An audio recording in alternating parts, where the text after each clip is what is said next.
They say the most dangerous enemies are not the ones who attack from afar, but the ones who sit right next to you, laugh with you, and call themselves best friends. In this story, we meet Mabel and Priscilla, two inseparable friends who thought their friendship was the best until love walked into the room wearing a blue tailored suit. It all began in a cozy restaurant in Ozu, with warm lights and gentle jazz humming in the background. Mabel sat with her best friend Priscilla, laughing, chatting, enjoying her day, while talking about Mabel's birthday, completely unaware that life was about to change direction. Priscilla. Mabel called out, "You didn't have to bring me out like this. I told you I only wanted a quiet birthday." Priscilla responded joyfully. "I told you quiet birthdays are for quiet people, but you allowed joy, my friend." They both laughed. Just then a waitress approached with a cake lit with candles. "Happy birthday, ma'am. This cake is for you," the waitress said, smiling. Mabel was confused. Priscilla raised her hands, indicating she hadn't ordered it. Before Mabel could ask further questions, a young man in a beautifully tailored blue suit stepped forward. He wasn't just handsome, but calm, polite, and unexpectedly charming. "That was me," he said. He began to explain. "I didn't mean to eavesdrop, but I overheard you both talking about your birthday, and I decided to surprise you." Your smile lit the room, and I thought, why not add more light? This gesture was simple, thoughtful, and unexpected, but it's the kind of gesture that stays with a woman for a long time. Mabel thanked him warmly. "Thank you so much. This means a lot. I'm Emmanuel. And if you don't mind, I'd like to be your friend." Mabel didn't mind either, and before he left, he asked for her contact in the most respectful way. She in turn gave it without hesitation. That moment became the first line of a story she never imagined would turn into heartbreak. Over the next weeks, Mabel and Emmanuel began spending more time together. He took her out to eat, picked her up after work, listened when she talked, and never forgot the little things. This was the beginning of a beautiful friendship which grew into something gentle and glowing. Priscilla remained in Mabel's life like she always had, and their friendship all kept glowing because Emmanuel became the new topic in that friendship. Mabel updated her friend, even on trivial details of her friendship with Emmanuel. She permitted for her friend to sometimes tag along on their outings, laughing loudly, teasing Mabel, making playful comments about how Emmanuel was the gentle type women die for. This was on the surface, and everything looked perfect.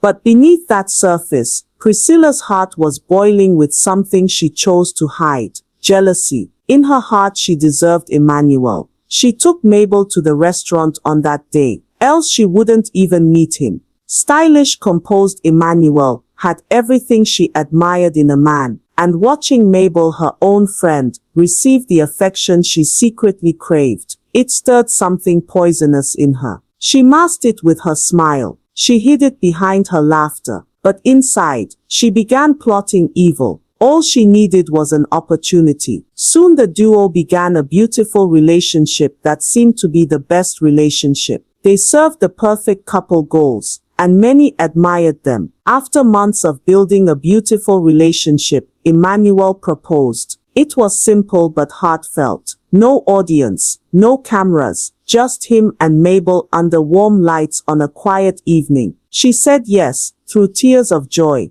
Everyone was excited, except Priscilla. That night she smiled and hugged Mabel tightly. But when she returned home, she sat in the dark, replaying every memory she had of Emmanuel. Every time he opened the car door for her, when she tagged along. Every time he asked if she wanted anything when they were buying food. Every time he complimented her dress unintentionally, while complimenting Mabel. She convinced herself that she deserved him more. That envy became the spark that ignited her first plan. Priscilla did not destroy the relationship in one blow. She did it the way clever people do, slowly, quietly, convincingly. One evening, while hanging out with Mabel, Priscilla casually mentioned, I think Emmanuel is stressed about something. He seemed very distant when I saw him last time. Don't you think there is something he is not saying? Is he hiding something? She said it with a tone of concern, not accusation. But the truth is she had never seen him recently. But Mabel, who trusted her completely, took it to heart. As the days passed, she seemed more alert, more sensitive, more worried, exactly as Priscilla hoped. Priscilla brought up an innocent-looking conversation about relationships and honesty. At a dinner where they were dining, she also smoothly slid in. You know, men don't always say everything. Sometimes they hide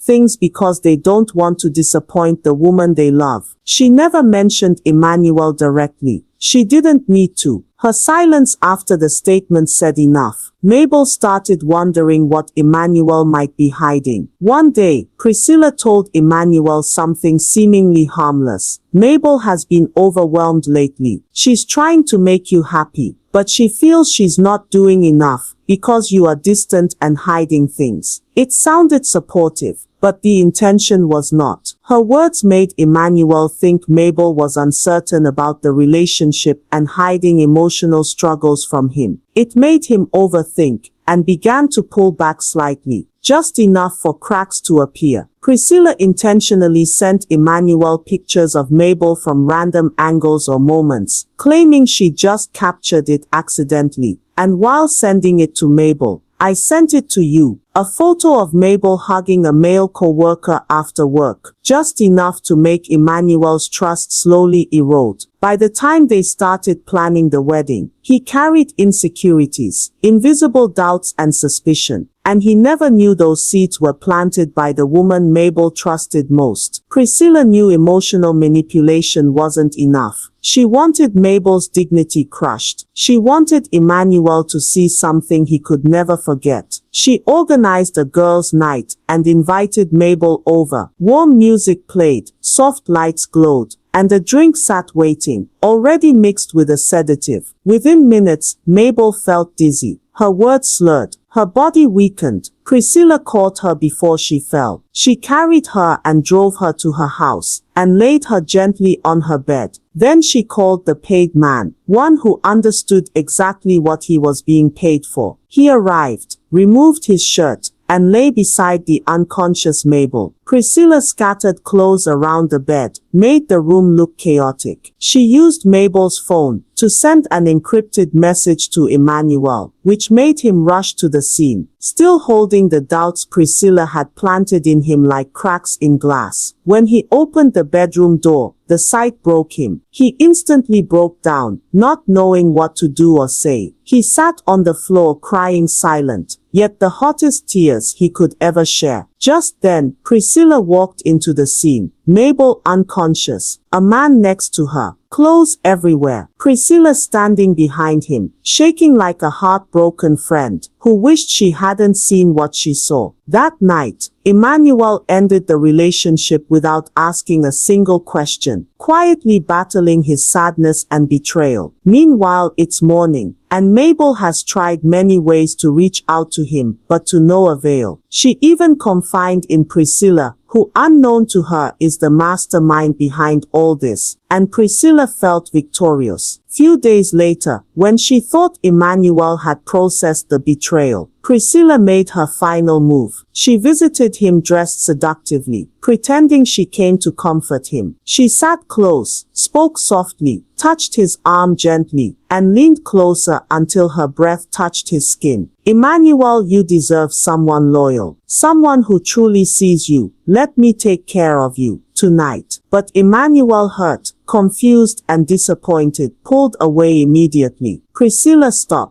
This isn't right. You're my fiancé's best friend, Emmanuel said, but she doesn't deserve you. I've loved you from the first day I saw you. She spoke. You what? Emmanuel yelled. Leave Priscilla, now. That rejection shattered something in Priscilla. Her mask slipped, her voice rose, and in a moment of wounded pride, she bleated out everything. Fine, you want the truth. I set her up. Yes, I drugged her. I put that man on her bed. I wanted you to leave her because I wanted you. There. "Are you happy now?" She told him she drugged Mabel. She admitted she planted the man in the bed. She exposed how she manipulated both of them for months. She cried, screamed, blamed him, blamed Mabel, blamed loneliness. And when Emmanuel stared at her in horror, she realized what she had done, but it was too late. He threw her out of his apartment and blocked her instantly. Emmanuel rushed to Mabel the next morning. She opened the door slowly. Her eyes were swollen from days of crying. When he told her everything, Priscilla's confession, the lies, the setup, the seduction attempt, Mabel felt her chest collapse inward. She sank onto the floor, tears streaming, unable to understand how her own best friend could do something so cruel. But when Emmanuel knelt to hold her, she pulled her hand away gently. She was too broken, too hurt. She asked for time, and Emmanuel respected that. She learned that a woman's greatest heartbreak does not always come from a lover. Sometimes it comes from a friend. As for Priscilla, she lost the only two people who ever truly valued her, and she had no one to blame but the jealousy she refused to control. And like that, truth triumphed. But the scar remained a reminder that sometimes the worst betrayal comes from the person who holds your hand the tightest.